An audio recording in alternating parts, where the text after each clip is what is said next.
Welcome back to another bag review by Dave Sam. Obviously today we are in a new location. I have not moved, however I am traveling today. So out here in sunny Atlanta, and I decided to shoot a quick video. I brought one of my favorite sling bags with me, one that I have not done a review on yet, the Boundary Supply Rennen Sling.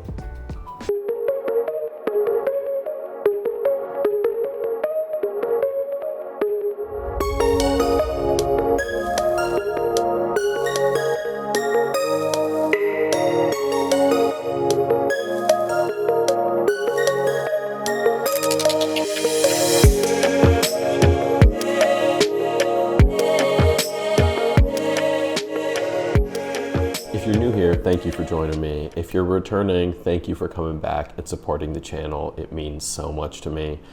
If you like these videos, consider dropping down and checking out some others. Maybe get a subscribe in, and hopefully I'll see you in another video. If you've never heard me talk about Boundary Supply before, you are probably new here because I have made quite a few videos about them, so check one of those out. You'll hear a little bit more about the history of the company. Born on Kickstarter, make really kick-ass materials or kick-ass products with great materials. So one of my favorites, and the Rennen did not disappoint, so let's jump into it. As always, we're going to start with the outside of the bag. The Rennen Day Pack comes in my ever favorite all black everything. Has some nice orange accents just on these zipper pulls. And this is specific to this model here. This one comes in this X-Pac material. Now, the entire Rennen series is built out of a various amount of recycled water bottles. If you go to each bag, you'll see exactly how many bottles each bag kind of translates to. The Rennen and the backpack, as well as the little tech kit, all come in a myriad of other colors, not in this X-Pac material, kind of in just a recycled nylon. Each of them is functionally exactly the same, it's just the material. So this one's an X-Pac material, has two AquaGuard zips along the back, one on the back and then one on the front here, two AquaGuard zips, and then it also has this minimal branding right on the front. So if you can see that, it's just a black sewn in Boundary Supply symbol. The harness is a pretty nice burly nylon, and it has this plastic buckle that it comes with. I do love that it has these plastic strap keepers. If you've been watching for a while, you know I love strap keepers. I will say though, this is generally very loose as far as the buckle goes. I found when I was taking it off and putting it on, this would easily come all the way back undone or loosened. So you're constantly kind of tying it down, which isn't a huge problem. It's easy to tie down. It's just also easy for it to loosen up. And then on either side of the harness is a nylon loop. And this nylon loop I found pretty useful for things like a carabiner. I used my Hero clip pretty frequently, and I would put it on here on the outside of the bag, which was pretty nice. The harness is generally fairly comfortable. It's not a huge sling, so you can't carry too much in it. I think it's like 2.5 or 3 liters. But I will say that this backing, because of the way that it's not X-Pac, this is like a straight, maybe Cordura nylon of some kind. When you're wearing like a cotton shirt, for example, swinging it back and forth is actually pretty hard. It kind of catches on your shirt. It's not a deal breaker by any means. It didn't like make it unusable or anything like that, but it's just something you notice because of the material that was chosen on the back here.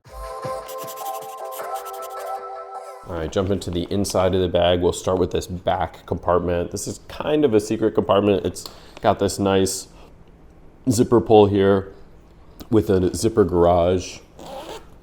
And when you get into it, I have just been putting my mask in here. When you get into it, you can see this kind of yellow lining matches the zipper pull here. And you're gonna see this throughout the bag, but just a flat compartment takes up the entire back section or back compartment here. So it is nice. You can put something like your phone in here, definitely super easily. But I think it's more so made for passport, cash, wallet, things like that.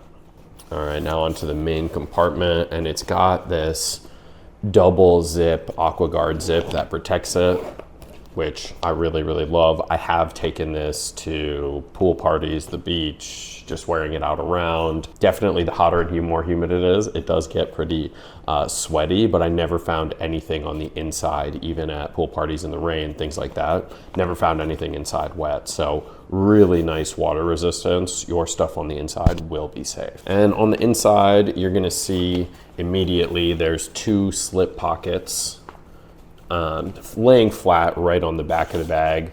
I have wallet in here, some floss, my headphones in those slip pockets. Above that slip pocket is a nylon loop, and this is just going to be for like your keys or another carabiner that helps with your keys. And then right in front of that is just, you know, what I like to call the black hole or the open hole of the bag. So main dimension of the bag sits right here.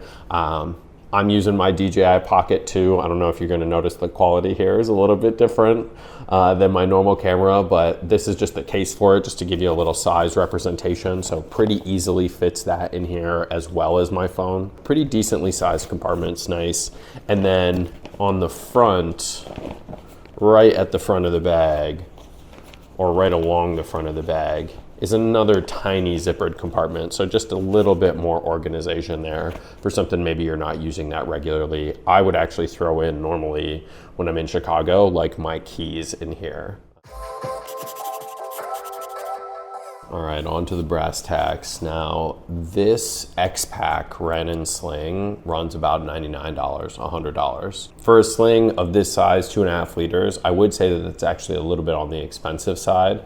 But I will also say that it has kick-ass materials, super waterproof or water resistant, and then they back it by their lifetime guarantee or their lifetime warranty. So everything I've ever bought from Boundary has been a literal joy to use. So this is absolutely no exception at $99.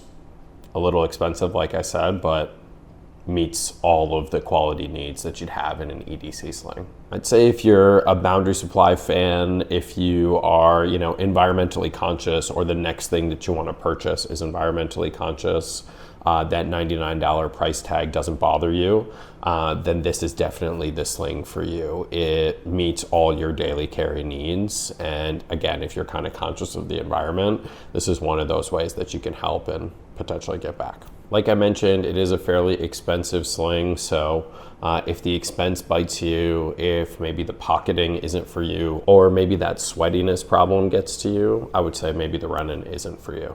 Thanks for watching another bag review by Dave Sam. That was a super quick one. I actually decided to do that impromptu and unscripted, you might notice, given the level of ums and looking away and all of those things. Or maybe I do that normally. But anyways, thanks for watching, much appreciated. Again, if you did get any value out of this, if you're a fan, maybe go down, subscribe, like, get notified. It definitely helps the channel. It helps the YouTube algorithm know that you think the videos are good and that other people should watch them. And while you're down there, comment below. Let me know what you think of the Rennen X-Pac. Let me know if you think of other slings or bags that I've been reviewing or things that you want to see upcoming. Next up is the Alpha 19er Carryology Evade 1.5. I have been taking that on a couple of trips and I am very excited to share my thoughts. So I will catch y'all in the next one. Peace.